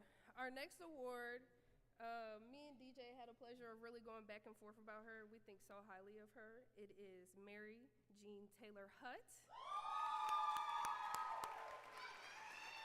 Over Mary's time at SIUC, she has served as the vice president of Trio Achievers, the event coordinator for Share the Bread, planning many community service events for Share the Bread. She has served as an academic coach, helping students with studying skills, time management, and academic success. She has spent countless hours volunteering at St. Mary's Hospital, serving underprivileged communities in the St. Louis area, volunteering at local elementary schools in Carbondale, and she has coordinated huge events on and off campus, the most notable one being her Halloween bash this past semester with Trio Achievers. The Black Affairs Council would like to thank you for all of your help and your hard work around campus.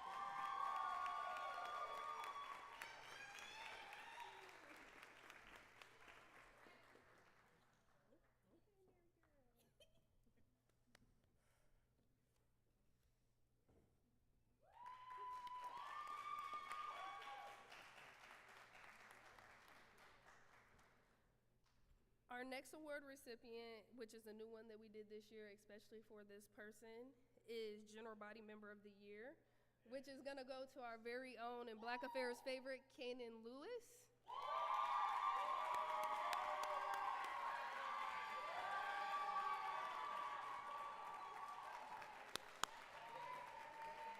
Throughout Kanan's time, here you go, Kanan. Go ahead and take a picture. So I would just like to say a couple words about Kanan.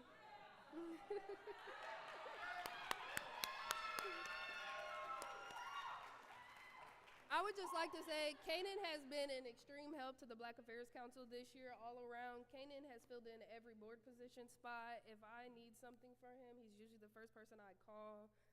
Kanan at times shows up to things earlier than most people, which we appreciate. He has spent at least 50 plus hours volunteering with the Black Affairs Council, I would say, if not 100. Kanan also has donated many things to Black Affairs Council, like the TV that you may see in the Black Affairs office that was donated by Kanan. So we would just really like to show appreciation to Kanan this year.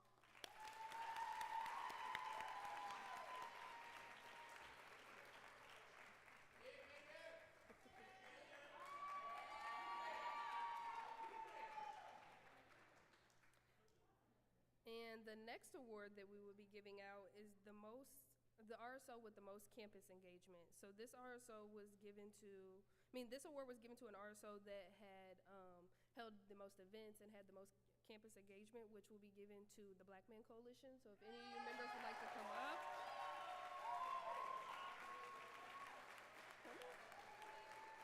You can stand up here too, because I'm gonna talk about you. Because you're a founder. So like I stated before, the Black Men's Coalition was founded. in 2023 by Yanu, Dennis Sturkey, and our very own Demetrius Lovejoy. The Black Men Coalition have volunteered throughout the year 100 plus hours within the Carbondale community, along with holding several events on campus. You guys want to come accept your award?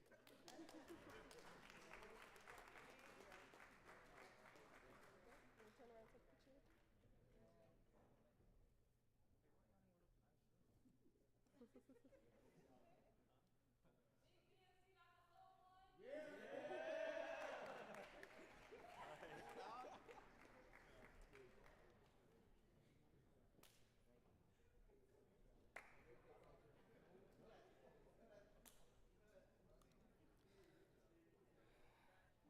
So the next recipients for this award will actually be two RSOs because we were extremely torn on who to give this award to.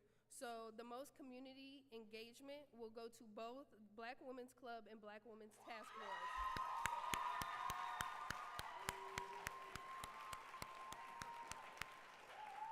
So if both orgs would like to approach the stage.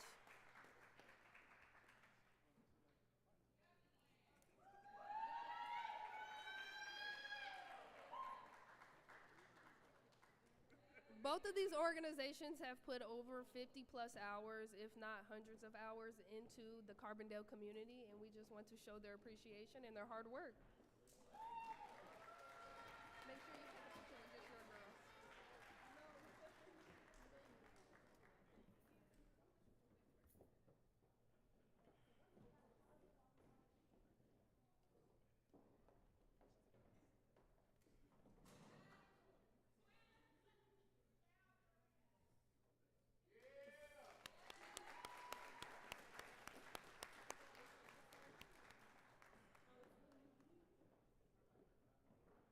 Black Women's Task Force, would you like to come get yours? Yeah.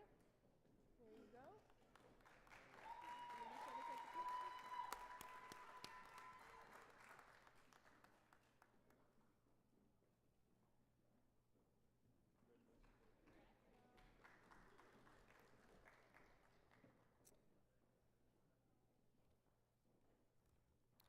Okay, and the last two awards that we'll be giving out is the most active Greek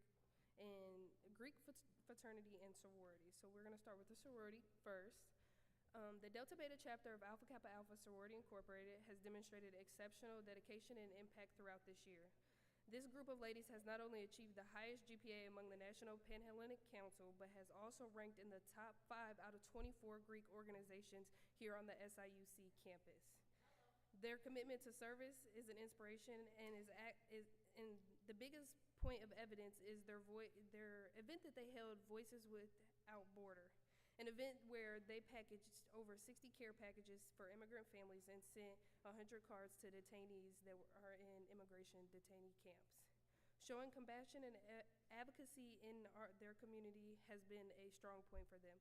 Additionally, several of their members have been honored at the recent RSO Award ceremony, including Angela Shea for Council Officer of the Year, Trishonda Jones for Outstanding Leadership and Service, and Ashley Henning for Outstanding Sorority New Member of the Year. So if the ladies of Delta Beta would like to come up, you can.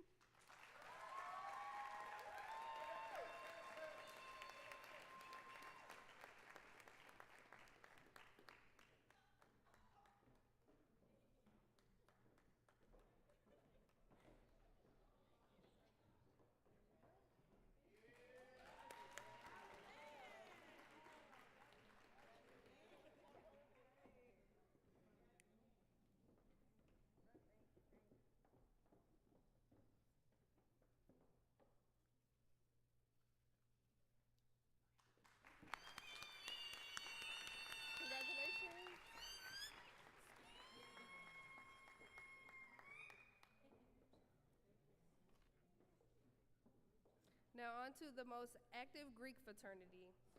This award this year will go to the Delta Child chapter of Phi Beta Sigma Fraternity Incorporated. These men have exemplified excellent service leadership throughout their remarkable year of accomplishments. They have initiated 8 new brothers within their chapter within this academic year. Members of their chapter holding positions in areas like undergraduate student government, and student program council. Just recently, they held their annual My Crew So Fresh fashion show in order to raise funds for Kids Day Out, an event that they hold every fall for the local Carbondale schools. Trey Young recently was most recognized for New Member of the Year at the most recent RSO ceremony. The Black Affairs Council would like to thank the Delta Tau chapter of Phi Beta Sigma Fraternity Incorporated for their outstanding leadership, service, and all-around excellence.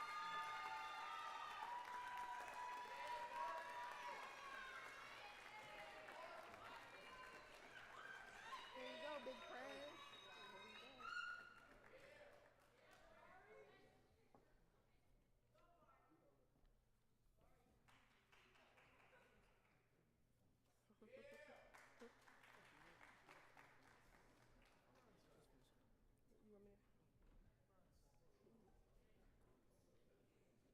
And that'll conclude our award piece of the ceremony.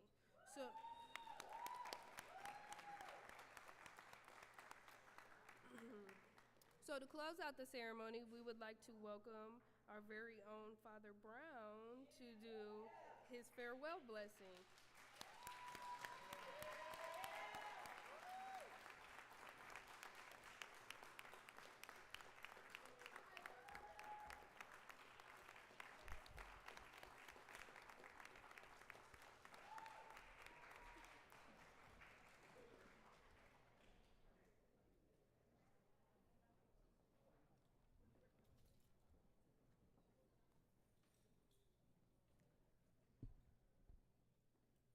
The notion of legacy is standing before you right now, because I know I'm the oldest person in the building. And I also know that most of you who are graduating never took a class from me. I said most. I didn't ask you to raise your hands or put your head down. But I want to say that that keynote speech that we had from Counselor Fox went through me like laser. I have been here since 1997, and I was invited to a Black Pre-Commencement at Southern Illinois University, Edwardsville. We didn't have one here. So I came back and said to the Black Affairs Council, what's wrong with you people? And I've been saying that ever since. Anyway, and so we've had this now for 23 years. But when she mentioned Antonia Washington, that was an award that was given out by the Black Affairs Council every year, and I could not go a month without hearing about that young man's grace, power, and prophetic impact. We've been talking about it today, the legacy. And as our keynote speaker said, this is just the beginning. I was looking at something this morning, and what came up was an old spiritual. I got shoes, you got shoes, all God's children got shoes. Now, they didn't have shoes in the days of enslavement because they would help them run away farther. But they knew they had them. And when I get to heaven, I'm going to put on my shoes. And then they said something kind of cross-eyed to the preacher who was preaching to them. Everybody talking about heaven ain't going there. What is the legacy? Those of us who have been around forever handing on the story of how we have succeeded and surpassed everybody's expectations, even our own, which is why I'm doing this final blessing.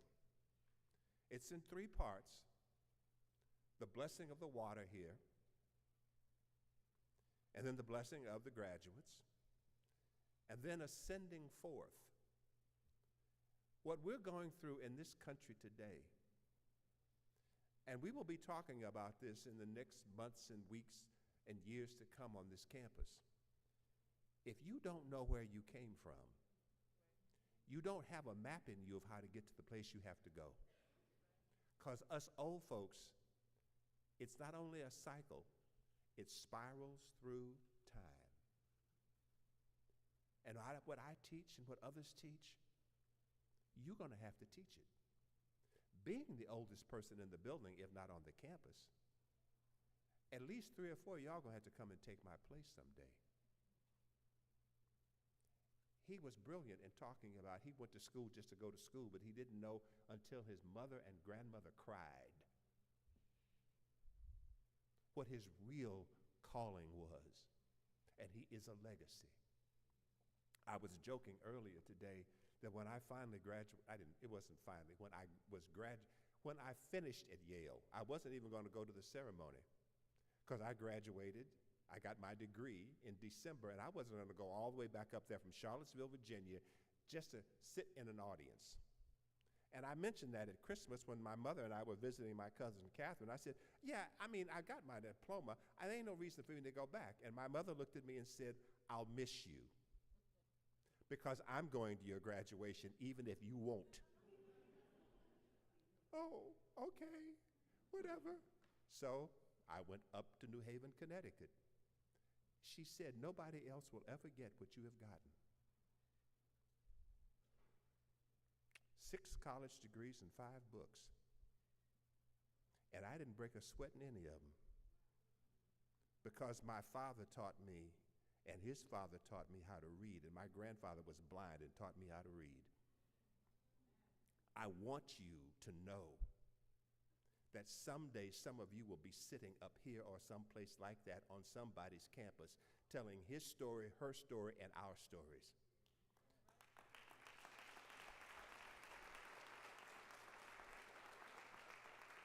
And as some of you noticed, I walked in wearing a portable oxygen tank because I've been on medical leave for almost this entire semester. RSV and 3 forms of pneumonia, and the doctor said to me, sir, 2 of those would have killed somebody half your age. And I said, well, he ain't from East St. Louis. But anyway, I will now do the blessing. We stand at the edge of the horizon and dream of places as yet unseen, undefined, untouched, unembraced. DJ, come and hold that bowl up here for me. We feel the air swirl around us, caressing us, urging us to fly. And we are new to this time, this place, this call. So we breathe deep and remember the friends, the laughter, the fears, and the risks. We remember the beginning, the day we saw this point as the far horizon. We cannot be afraid. The ancestors, numberless as the stars, speak to us, call to us, and bless us. Now, graduates, please come and stand here in the front because I'm old and I ain't walking through this entire building.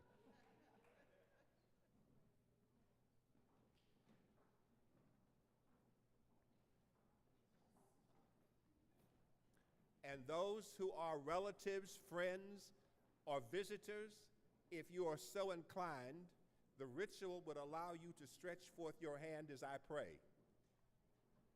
We stand at the edge of the horizon and dream of places as yet unseen, undefined, untouched, unembraced.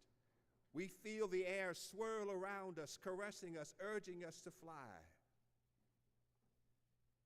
And we are new to this time, this place, this call.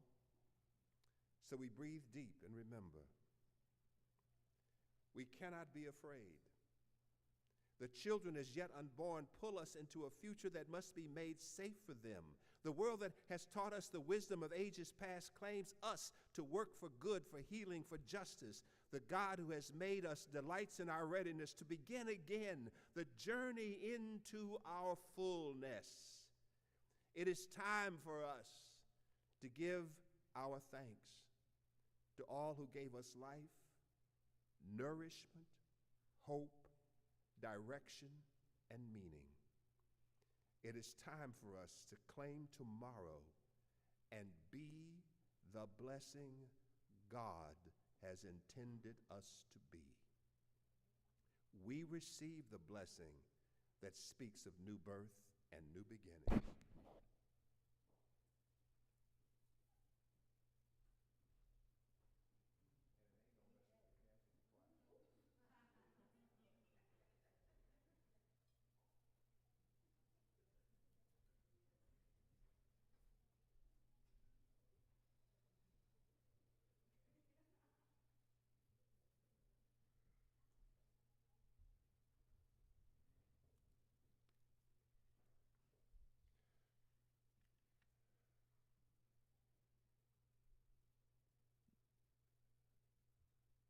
I want to also say this,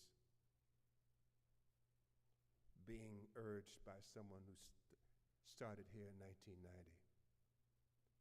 The Black Studies program here started by students.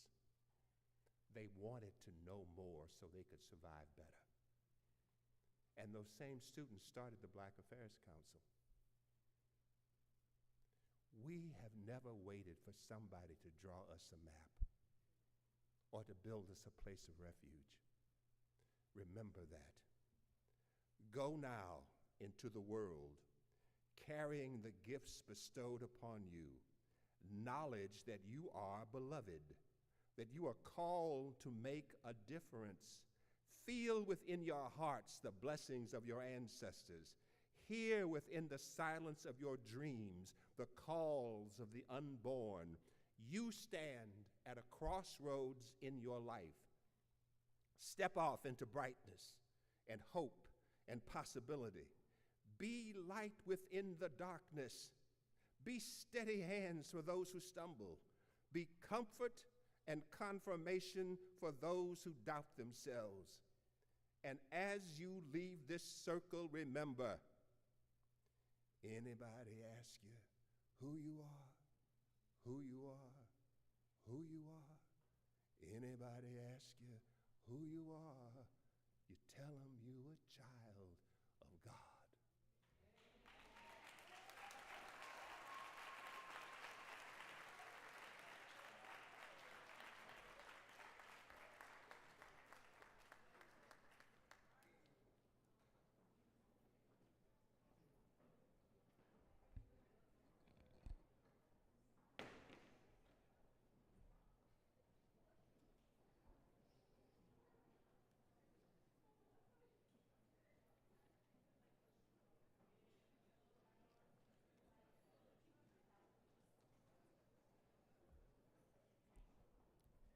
Okay, so the last final remarks that I have for the class of 2025.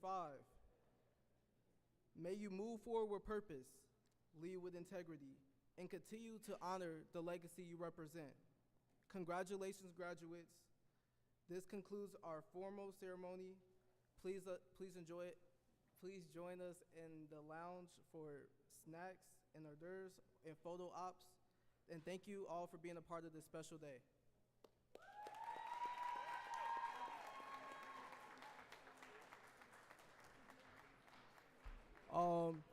Attention graduates, before you guys head out, do you mind taking a photo? If you guys could come back to the front.